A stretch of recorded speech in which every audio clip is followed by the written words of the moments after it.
அன்பிற்கினியவர்களே வணக்கம். சுரேஷுடன் ஒரு நிமிடம் நிகழ்ச்சிக்கு உங்களை வரவேற்கிறேன்.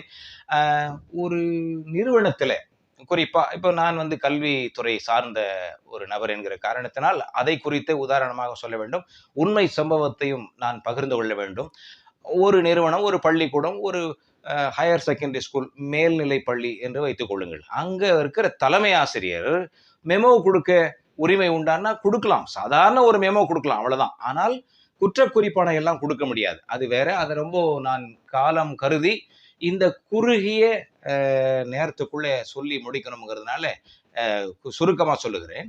குறிப்பானை ஒன்று கொடுக்கிறார் ஒருத்தர், ஒரு தலைமை ஆசிரியர், ஹையர் செகண்டரி ஸ்கூல்ல இருக்கிற ஒரு தலைமை ஆசிரியர் ஒரு பட்டதாரி ஆசிரியருக்கு, பிடி அசிஸ்டன்ட் அல்லது கிராஜுவேட் டீச்சருக்கு ஒரு மெமோ கொடுக்குறாரு. என்ன கொடுக்குறாரு? நீங்க இந்த நாள்ல இந்த லீவ் எடுத்திருக்கிறீங்க, இந்த நாள்ல இந்த லீவ் எடுத்திருக்கிறீங்க, இதெல்லாம் நீங்க லீவ் எடுத்திருக்கீங்க, அதெல்லாம் கொடுக்கட்டும், அதெல்லாம் போடட்டும். அதனால நீங்க இதுல இத்தனைக்கும் அவர் டெய்லி அட்டெண்டன்ஸ் ரிஜிஸ்டர்ல என்ன லீவ் எடுத்தாருன்னு குறிச்சிடுறாங்க. அதை குறிச்சிட்ட பிறகு என்ன லீவ்லாம் கேட்கறதுக்கெல்லாம் உரிமை இல்லை. இப்போ நம்ம குறிப்பு மெயின் பாயிண்ட் அது அல்ல. ஒரு தலைமை ஆசிரியர் மெமோ கொடுத்துட்டு, குறிப்பானை கொடுத்துட்டு நீங்க விளக்கம் சொல்லணும். அது வரைக்கும் நீங்க என்ன பண்ணணும்? போயிட்டு இந்த மாவட்டத்தினுடைய முதன்மை அதிகாரி யாரு? சிஇஓ என்று அழைக்கப்படுகிற சீஃப் எஜுகேஷனல் ஆஃபீஸர். அவங்க தான் மாவட்டத்துல உச்சம் கல்வித்துறைக்கு, மாவட்ட அளவுல. சரிங்களா? நீங்க போயிட்டு நேரடியா அந்த பட்டதாரி ஆசிரியர் நேரடியா போயிட்டு சிஓவை, சீஃப் எஜுகேஷனல் ஆஃபீஸரை, முதன்மை கல்வி அலுவலரை பார்த்து பேசிட்டு அவங்க கிட்ட அனுமதி வாங்கிக்கிட்டு வந்த பிறகுதான் உங்களுடைய வருகை பதிவேட்டில் அந்த டெய்லி அட்டெண்டன்ஸ் ரிஜிஸ்டர் இருக்கு இல்லையா, அதுல நீங்க சுருக்கொப்பம் போடணும், உங்களுடைய சைனை போடணும். அது வரைக்கும் போடக்கூடாதுன்னு மெமோல குறிக்கிறார். இது என்ன ஒரு சென்ஸ்லெஸ். எங்க அறிவு வந்து எங்க போய் தேஞ்சிச்சுன்னு தெரியல. தேஞ்சி தேஞ்சி தேஞ்சி தேஞ்சி அறிவு தேய்ந்து முனை மழுங்கன தலைமை ஆசிரியராக அவர் இருப்பாரோ, அல்லது அறிவு தேய்ந்து போகிற அளவுக்கு அவருக்கு வேற ஏதாவது நோய் இருக்குமோ என்று யோசிக்கக்கூடிய அளவுக்கு அது. நான் ஏற்கனவே பல பதிவுகள்ல சொல்லியிருக்கிறேன். ஒழுங்கா படிங்க. படிச்சுட்டு மெமோ கொடுக்கறது எப்படின்னு தெரிஞ்சுக்கிட்டாவது கொடுங்க. அப்பதான் நிர்வாகம் சரியா இருக்கும். மெமோ கொடுக்கணும்னாக்கா, இப்போ உதாரணமா நீங்க போய் சிஓ, சீஃப் எஜுகேஷனல் ஆஃபீஸரை பார்த்துட்டு வந்துதான் சுருக்கப்பம் போடணும், சைன் பண்ணணும் அப்படின்னு ஒருத்தரை கேட்க முடியாது. காரணம் என்ன என்றால், ஃபண்டமெண்டல் ரூல்ஸ் என்று அப்போ வந்து பிரிட்டிஷ் காலம் 1922 வகுத்து வைத்திருக்கிறார்கள். அதை தமிழிலே அடிப்படை விதிகள் என்று சொல்லுகிறார்கள். Fundamental rules 1922. அதை எடுத்து இவங்க படிக்கணும். அதுல விதி எண் 11 என்ன தெரியுமா சொல்லுது?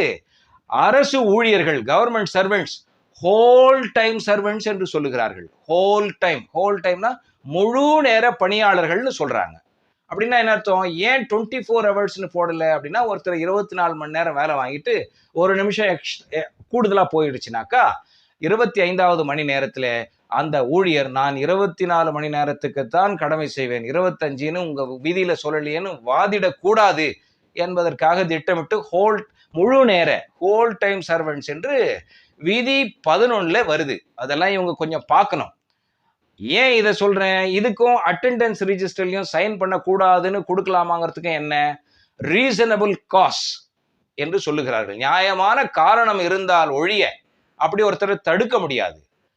இதுல சஸ்பென்ஷன் கொடுத்திருந்தா அப்படி தடுக்கலாம்.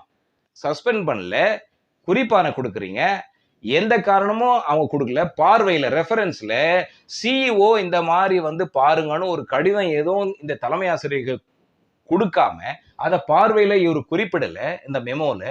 இதெல்லாம் இருக்கும்போது முழு நேர பணியாளர் ஒருத்தரை நீ பணி செய்ய விடாமல் தடுக்கிறாய், சரியா? அது வந்து பெரிய குற்றமா தலைமை ஆசிரியருக்கு எதிராக திரும்பும். எதன் அடிப்படையில் அவரை வந்து நீங்க கையெழுத்து போடாதீங்கன்னு சொல்றீங்கன்னு சொல்லிட்டு அந்த மெமோவே எந்த ஆயுதத்தை தலைமை ஆசிரியர் எடுத்தாரோ அந்த ஆயுதமே அவருக்கு எதிரான ஆயுதமாக மாறிவிடும். இதெல்லாம் தெரிஞ்சுக்காம நீங்க போயிட்டு, இத்தனைக்கும் சிஓ அப்படி சொல்லல, எந்த குறிப்பும் இல்லை, ரெஃபரன்ஸும் இல்லை, ரெஃபரன்ஸ்ல அந்த பார்வையில போட்டிருக்கணும். இதெல்லாம் கத்துக்காமலையா மெமோ கொடுக்குறீங்க? அதுவும் அந்த மெமோவை நேரடியா இவர் சார்பு செய்யாம, சர்வ் பண்ணாம, ஏதோ ஒரு பெண் ஆசிரியை கூப்பிட்டு அந்த அம்மா கிட்ட கொடுத்து, அவங்களும் ஒரு பட்டதாரி, அவர்கிட்ட கொடுத்துருங்க போற போக்குல, அப்படிலாம் கொடுக்க கூடாது. ஒரு மெமோ என்பது கான்பிடென்ஷியல், மந்தனமான சங்கதிகள். அது அதை போய் கொடுக்குறீங்களே, அந்த அம்மாவும் வாங்கிட்டு வந்து கொடுக்க பாக்குது. அதெல்லாம் இப்போ ஒரு பட்டதாரி ஆசிரியர் நீங்க அட்டெண்டன்ஸ் ரிஜிஸ்டர்ல கையெழுத்து போடாம இருக்கணும், போய் பர்மிஷன் சிஓ கிட்ட வாங்கிட்டு வந்தாதான் நீங்க கையெழுத்து போடணும்னு ஒரு தலைமை ஆசிரியர் குறிப்பிடலாமா என்றால் குறிப்பிடலாம். எப்பொழுது? ரீசனபிள் காஸ், நியாயமான காரணம் இருக்கணும் அதுக்கு. அது இல்லையா? இல்லாம அப்படி சொன்னா நீங்க ஒரு அரசு ஊழியரை, உங்களுக்கு கீழே இருக்கிற காரணத்தினாலேயே ஒரு அரசு ஊழியரை பணி செய்ய விடாமல் தடுக்கிறீர்கள் என்ற குற்றத்துக்கு நீங்கள் ஆளாவீர்கள் என்பதை பதிவு செய்து, அவர்கள் தேய்ந்து போன தங்கள் அறிவை, புத்தியை மீண்டும் தீட்டிக் கொள்ள வேண்டும் என்கிற ஒரு பரிந்துரையை வைத்து விடைபெற்றுக் கொள்ளட்டுமா? நன்றி, வணக்கம்.